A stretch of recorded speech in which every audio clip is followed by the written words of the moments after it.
가리는 것 같아요. 그런데 그렇게 옷으로 많이 입어봤자 사실은 그런 거 꿈꾸지 않으세요? 면티만 입으면 그죠?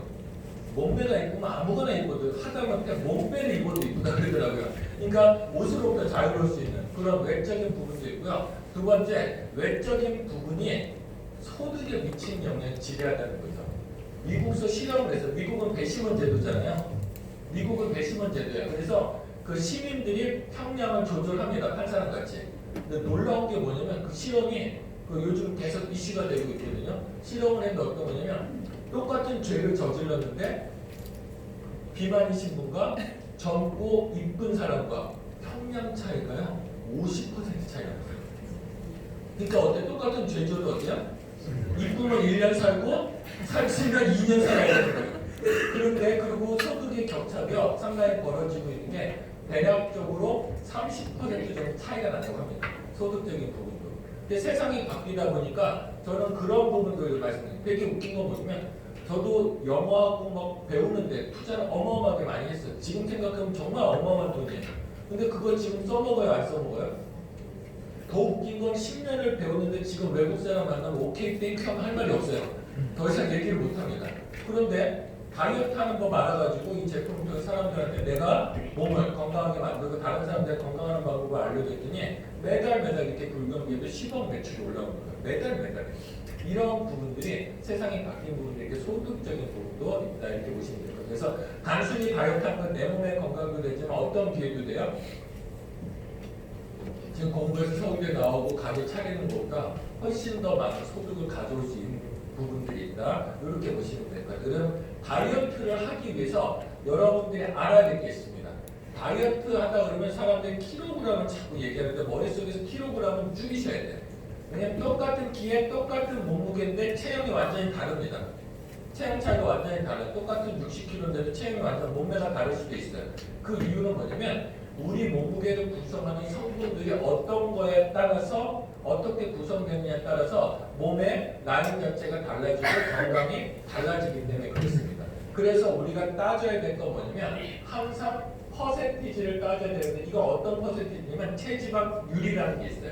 그래서 건강의 척도, 그 다음에 내가 정말 그 건강한지 날씬한지 이것들을 따지기 위해서는 체지방률을 따져야 돼요. 그래서 여러분들 저 바깥에 인바디 재시면 그 인바디 내용 중에서 위에 나오는 게 있고 중간에 나오는 것 중에서 어떤 게 있냐면 체질량 지수 있죠. BMI라고 들어보셨어요? BMI가 있고요. 그 밑에 보면 체지방률이 있어요. 그러면 여러분들 머릿속에서 BMI는 지우세요. BMI는 단순히 예전에는 체지방계가 없었잖아요. 그러다 보니까 어떻게 했냐면 키하고 몸무게로 나눠서 BMI를 한 거예요. 근데 100% 정확하지 않습니다. 아까 얘기했듯이 몸무게 구성 비율이 사람마다 다르기 때문에.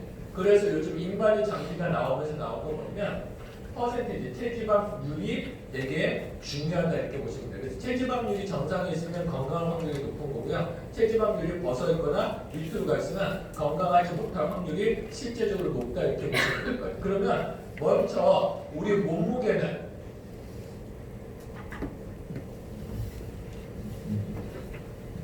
제가 진짜 글씨만 잘 쓰면 소원이 없을 것 같은데 안 되는 건 안 되더라고요. 제가 농담이 아니고 그 사회에 나와서 글씨를 못 쓰니까 이게 되게 민망하더라고요. 심지어 제가 대학을 많이 떨어져 공부를 꽤 했거든요. 떨어졌는데 가만 예전에 어떤 선생님이 그 왜 떨어질까 하는데 얘가 글씨 때문에 주관식을 다 틀리게 표기하지 않았을까 이런 얘기도 하실 정도인데 그 개인적으로 학원을 3개월 다녔어요. 개인 교습을 글씨를. 그런데 선생님이 조용히 부르더라고요. 안 되는 건 안 되는 거예요. 그래서 한 달치도 돌려받고 나온 적도 있습니다. 아무튼 이해하시고요. 몸무게는 크게 뭘로 나눠져 있냐면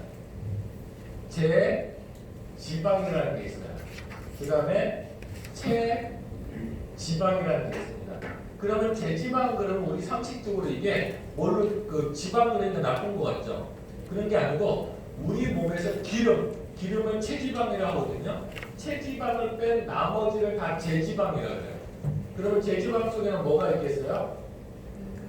근육량이 있고요. 그 다음에 여기 수분량, 그 다음에 무기질, 뼈가 있잖아요. 이런 무기질 양들이 다 있다고 보시면 될 것 같아요. 그러면 저 퍼센티지는 여러분들이 잘 생각해 보세요. 근육량, 수분량, 무기질이 떨어지면 건강해요, 아파져요? 아파지죠. 그러니까 이걸 줄여두면 돼요, 안 돼요? 안 되죠. 그런데 체지방이 있으면 건강하지 못하죠. 그럼 뭘 줄이면 되냐면 요거는 늘리고 요거는 줄이면 2%는 떨어지는 거예요. 그러니까 기존의 클린 프로그램은 다르게 생각하셔야 돼요, 여러분들. 왜냐면 이 근육하고 그 수분량이 빠지면 돼요, 안 돼요?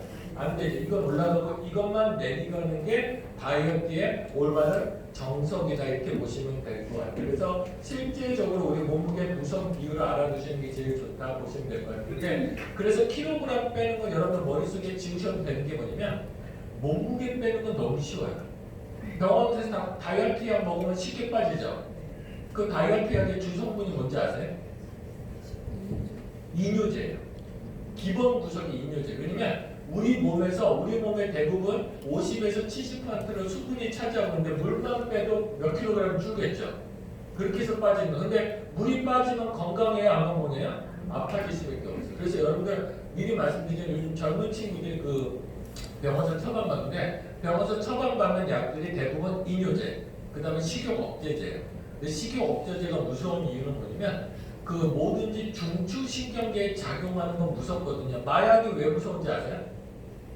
중추신경계에 작용하기 때문에 그래요. 요즘 연예인들 프로포폴 때문에 난리죠. 프로포폴이 왜 무섭냐면 중추신경계에 작용하기 때문에 그래요. 중추신경계에 작용하면 중독성이 있어요. 이게 식욕 억제제가 어디에 작용을 하면 중추신경계에 작용을 합니다. 그러니까 중독성이 있어요, 없어요? 있어요. 그럼 식욕 억제제 먹었던 사람들이 꼭 어떤 중독이 되냐면 알코올 중독이 돼요. 아니면 약물 중독이 되는 겁니다. 심각한 거거든요. 그런데 잘 빠지는데 동대문 저쪽에서 택배를 시켜주는 데도 있거든요. 하도 사람들이 많으니까. 그런데 약들은 보통 8종에서 10종류가 들어야 돼. 그 약들을 보면 저는 뒤집어지는 줄 알았어요. 간질약이 들어가 있어요. 간질약이 되어 있고요. 몸살 감기약이 들어있어요. 몸살 감기약이 왜 들어갈까요? 몸살 감기약을 먹으면 몸에 열이 나죠. 몸에 열을 내게 만들어서 체지방을 태우게 하는 거예요. 그래서 그 헬스 트레이너들 중에서 막 근육 만드는 거 그런 애들 있잖아요. 그런 애들은 뭘 먹냐면 몸살 감기약에다 팜피린 한 병 먹고 운동하는 애들이 많아요. 그래서 그 친구들이 병이 많이 생기거든요. 그래서 절대 살 빼는 약은 먹으면 된다 안 된다? 안 된다. 이렇게 이제 보시면 될 것 같아요. 그래서 이거를 정당하게 우리가 식이 조절을 통해서 빼게 되면 그 아무런 문제가 없다 이렇게 보시면 될 것 같고요. 그러면 이렇게 건강한 다이어트가 되기 위해서 우리가 알아야 될 것들이 있습니다. 이것만 알면 다이어트는 여러분들 끝이라고 생각하시면 돼요. 그래서 오늘 다이어트를 마스터하고 가시자 이렇게 말씀을 드리고 싶습니다. 누구한테 얘기해도 안 꿀릴 겁니다. 첫 번째, 다이어트를 하기 위해서 여러분들이 알아야 될 게 뭐냐면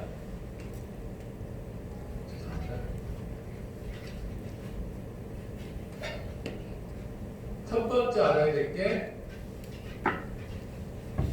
칼로리하고 GI 수치라는 걸 아시면 돼요.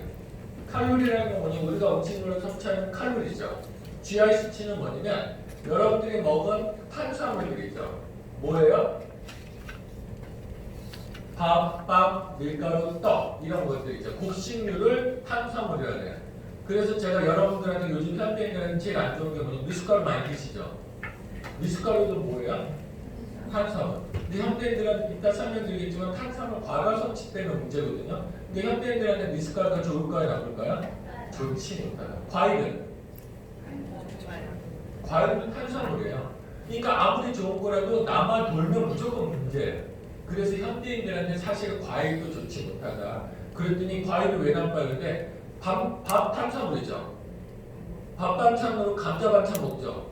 밥 반찬으로 부치개 먹죠. 탄수화물에 탄수화물 반찬 먹는 유일한 민족이에요, 우리나라가.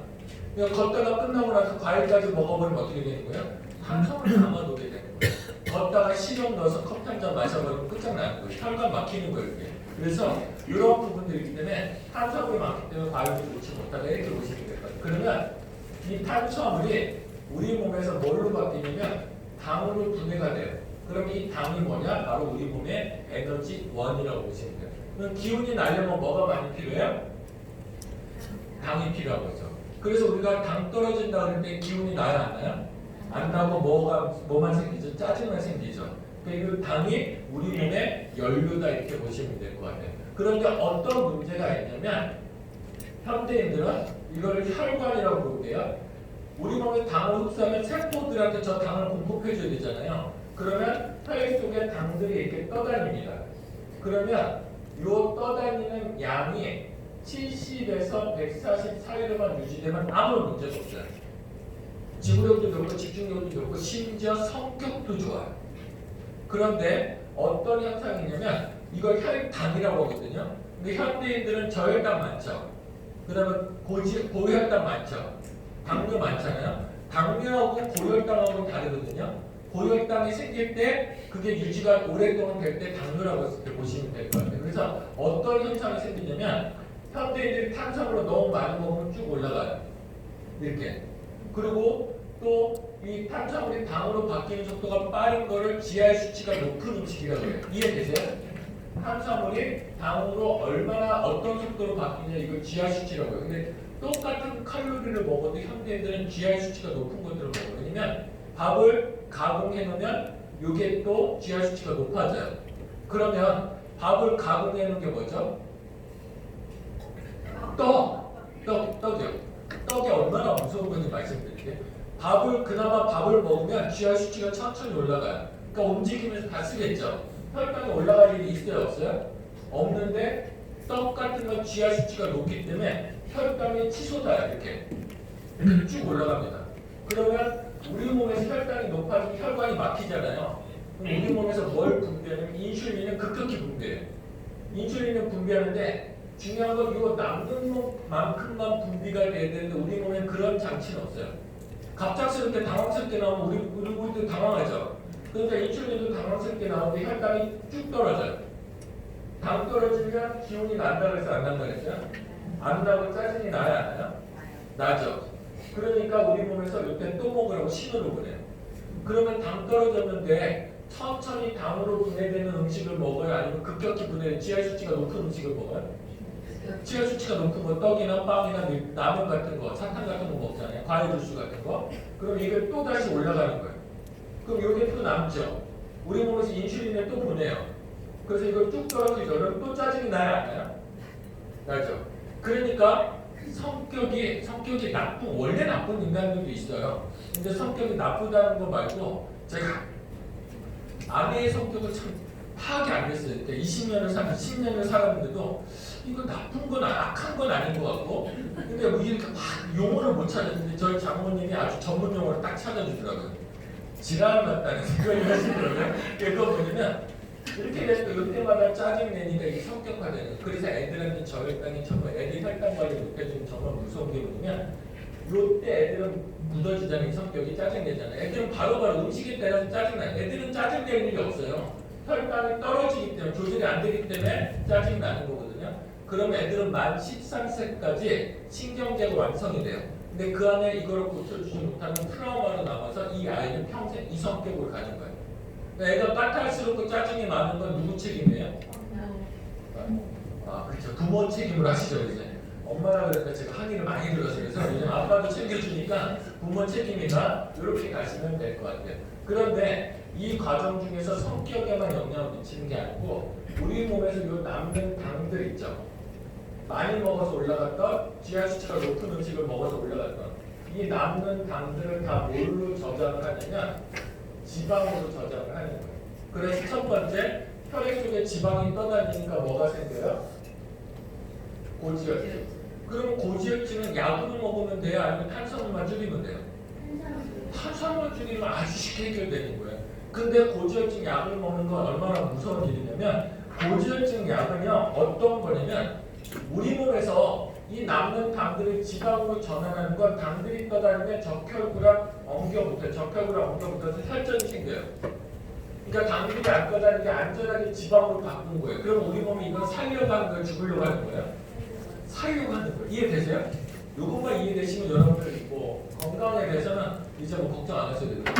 살려고 저장하는 고지혈증 약이라는 거 뭐냐면 이 남는 당들을 죽일 수는 없어요. 많이 먹는데 어떻게 죽여요? 그러니까 이 당들이 지방으로 바뀌는 걸 막아주는 약이에요. 그러니까 다시 혈관 쪽에 뭐가 떠다녀요? 고지혈증 개선이 되지만 당들이 떠다니니까 혈관이 적혈구를 엉켜서 혈전이 생겨서 혈관을 막기 시작하는 거예요.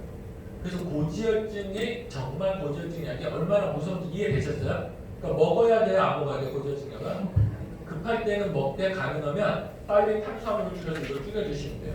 그러면 고지혈증이 생기면 혈액 속에 쌓는 건 한계가 있죠. 그 다음에 어디다 쌓냐면 간에 쌓아요. 그러니까 지방간도 뭐 때문에 생긴 거예요? 탄수화물 때문에. 그러면 간에다 쌓다가 한계가 있으니까 간에서는 또 몸에 어디다 저장해요? 우리 몸 구석구석에 지방으로 저장을 시키는 겁니다. 내장 지방, 등짝 지방, 모든 것들 지방.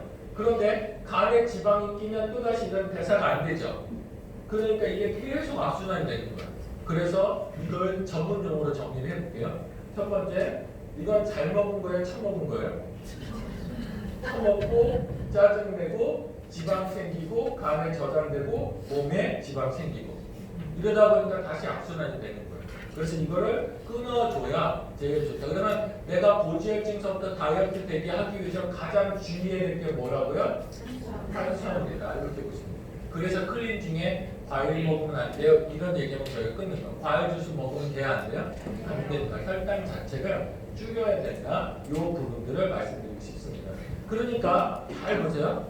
내 행위가 아침에 똑같이 어떤 엄마는 밥을 차려서 주고 어떤 엄마는 급하니까 빵을 줍니다. 밥이 지하 수치가 높아요? 빵이 높아요? 빵은 이렇게 되는 거예요. 그러니까 아침부터 얘는 짜증날 준비를 마치고 학교를 가는 거예요. 시리얼을 주면요. 홈프로스트 주면 홈프로스트는 빵은 이만큼이잖아요.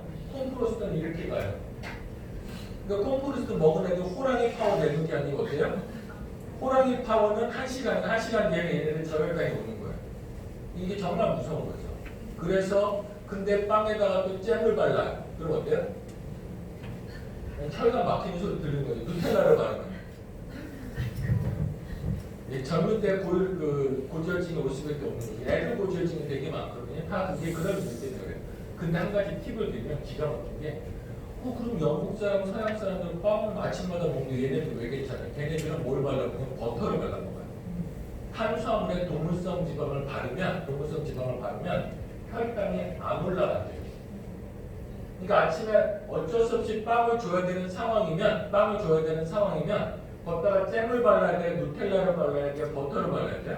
버터를 발라야 돼요. 똑같아요. 아침에 밥을 주잖아요. 아침에 밥도 탄수화물이죠. 혈당 올라가는 걸 막아주는 게 아까 동물성 지방이라고 했죠. 식용유가 아니고 식용유는 안 돼요. 동물성 지방이. 그러면 아침에 애 밥을 줄 때 뭘 같이 주면 애 하루 종일 혈당이 유지되겠어요? 고기 중에 살코기 주면 돼요? 안 돼요? 뭐가 있어야 돼요? 비계. 그래서 아침에는 삼겹살.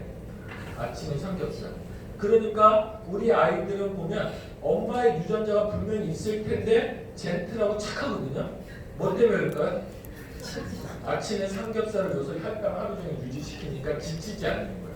그래서 우리 둘째 같은 건 제가 말씀드린 중2짜리가 턱걸이를 50개를 하거든요.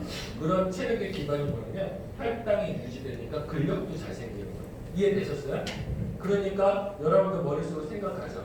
그러면 나도 아침에 삼겹살, 빵에 버터 이렇게 했지만 어른들이 이미 처먹은 게 너무 많아요. 그러니까 아침을 먹어야 돼, 안 먹어야 돼? 아침엔 안 먹는 게 정답이다. 이렇게 보시면 돼요. 왜냐면 저장된 걸 써야 돼. 그러니까 여러분들 이따도 말씀드릴 거지만 미리 결론을 말씀드릴게요. 사람은 안 아프고 살면 어떻게 되냐면 유전적으로 남겨진 대로 하면 돼요. 우리 인류가 새끼 먹은 적이 단 한 번도 없어요. 그건 식품회사의 장난이에요. 왜냐면 여러분들 농업회사, 식품회사 어마어마하게 크거든요. 지금 미국의 몬산토 같은 회사들은요, 이번에 바이오를 샀지만 그런 회사는 군대도 가지고 있어요. 그래서 우크라이나 가서 전쟁도 일으켰잖아요. GM 안 받아들이니까. 이론은 달랐는데 그것 때문에 사실은 표면적인 건 달랐는데. 그러니까 이들의 파워가 어마어마하거든요. 이걸 고정적으로 사람들이 먹잖아요. 망하지 않는 거기 때문에 이 산업 규모가 어마어마하고 앞으로는 식량 전쟁이거든요. 사실은. 그러니까 여기에 대한 게 어마어마해요. 그러니까 사람들은 광고를 통해서 먹어야 된다는 생각은 계속 박혀져 있어요. 그런데 우리 몸의 유전자는 어떻게 돼 있냐면 사냥할 때 먹고 사냥 못할 때 있었죠. 그때 먹을 수 있어요? 없어요? 없으니까 뭘 쓰냐면 몸에 저장된 걸 써요. 그러니까 먹으면 에너지를 만드는 게 아니고 사람 몸은 먹으면 저장해요. 이게 기본 성향이에요. 그리고 안 먹으면 저장된 걸 쓰는 거예요. 그리고 예전에 곡식이 나올 때는 많이 먹었죠. 곡식이마다 근데 추석 때 같은 데 이렇게 어마어마하게 먹잖아. 먹고 춘공기, 보릿고개 있을 때는 먹어요, 못 먹어요? 못 먹으니까 그때 저장된 걸 쓴 거예요. 그러다 보니까 옛날 사람들은 심혈관계 질환이 없었고 양반만 생기는 거예요. 똑같은 거 먹었고 그런데 임금들만 심혈관계 질환이 생긴 거예요. 일반 평민은 그런 질환 자체가 없었거든요. 그런데 현대인들은 저장된 걸 쓸 새가 있어요, 없어요?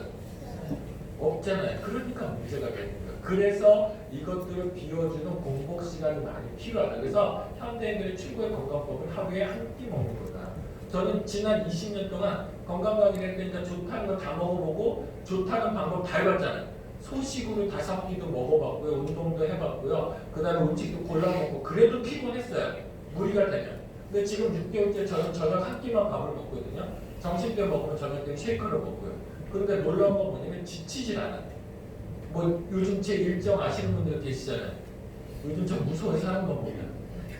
제 주간 스케줄표를 사진 찍어가는 인간들이 있어요. 빈 시간마다 다니니까 하루에 보통 6명에서 8명 만납니다. 근데도 체력을 유지할 수 있는 게 많이 먹어서 그래요? 한 끼 먹어서 그래요? 한 끼 먹어서. 그러면 아플 일이 없다. 그걸 좀 말씀드리고 싶습니다.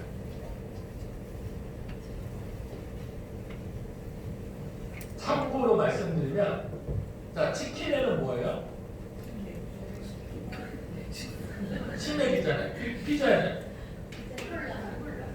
콜라나 맥주 이렇게 먹잖아요. 피맥이라는 얘기만. 그게 얼마나 무서운 거냐면 자, 치킨에도 탄수화물이 있죠. 튀김옷이 있으니까. 탄수화물과 맥주가 만나면 혈당은 막 올려요. 더 웃긴 건 염증도 막 올려요. 염증도 막 올려요. 그러니까 그 치킨에 맥주 먹어서 내가 왜 살찌지? 그런 얘기 많이 하잖아요. 막 올라가니까 그럴 수밖에 없어요. 그래서 앞으로는 치킨에는 맥주는 먹어야 돼, 소주는 먹어야 돼. 소주를 먹는다. 그리고 중요한 건 피자에 탄수화물에 와인을 먹었더니 혈당이 안 올라가는 거예요. 그러니까 빵 좋아하는 여자들은 빵 먹을 때마다 주스를 먹어야 돼, 와인을 마셔야 돼. 와인을 마시면 혈당 올라가는 걸 막아줄 수 있다. 이렇게 말씀을 드리고 싶습니다. 칼로리와 지하 수치는 이해되셨죠? 그러니까 그러면 내 몸에 지방만 빼려면 단백질을 줄여요, 지방을 줄여요, 탄수화물을 줄여요? 탄수화물만 줄이면 된다. 요걸 좀 말씀드리고 싶습니다. 두 번째는 대사를 이해돼요. 대사라는 건 뭐냐면 우리가 먹은 음식이 에너지로 바뀌는 거예요. 음식이 에너지로 바뀌거나 신체 구성 성분으로 바뀌어야 돼요. 먹은 음식이 머리카락이 되고 먹은 음식이 근육이 되고 먹은 음식이 면역물질이 되고 먹은 음식이 뼈가 되죠. 그리고 먹은 음식이 에너지로 바뀐다 이렇게 보시면 돼요. 그러면 음식에서 에너지로 바뀌거나 음식에서 내 몸에 필요한 것들로 바뀌는 걸 뭐라고 하냐면 대사라고 해요. 그럼 내가 대사가 잘 되는지 안 되는지 어떻게 하면 되냐면 음식 먹으면 기운이 나야 되잖아요. 근데 먹는데도 피곤하면 대사가 되는 거야, 안 되는 거야?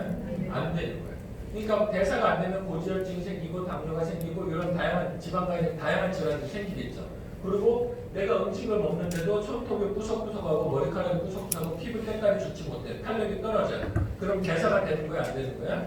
안 된다 이렇게 보시면 돼요. 그래서 대사 부분이 우리 몸에서 되게 중요합니다. 그러면 대사 중에서 음식물이 에너지나 구성 성분으로 바뀌기 위해서 반드시 뭐가 필요하냐면 효소라는 게 필요해요. 그러니까 머릿속에서 어떤 사람이 이런 생각을 할 겁니다. 그럼 효소 사 먹을까? 제가 미리 말씀드리지만 우리 몸에 필요한 효소는요 수십만 가지입니다. 여러분들 그 병원에서 감 기능 검사할 때 GOT, GPT 검사하죠. GOT, GPT 검사하는데 그거는 간에 있는 3,000가지 효소 중에서 2가지예요. 그래서 GOT, GPT라는 효소 수치가 높았더니 사람들의 간이 나쁘더라 이렇게 대표 선문한 거예요. 그러면 3,000가지 중에서 2가지만 측정한 거니까 이게 2가지가 정상일지라도 간이 나쁠 수 있어요, 없어요? 있어요. 그래서 6개월 전에 검사했는데 6개월 후에 갑자기 강경하다, 간암이다 이런 얘기를 할 수 있는 게 그것 때문에 그렇다 이렇게 보시면 돼요. 그러면 간에만 3,000가지 효소가 필요한데 우리 몸에 전체적으로 필요한 효소가 얼마나 많겠어요? 근데 이걸 음식물로 보충해 줄 수 있는 방법은 없어요.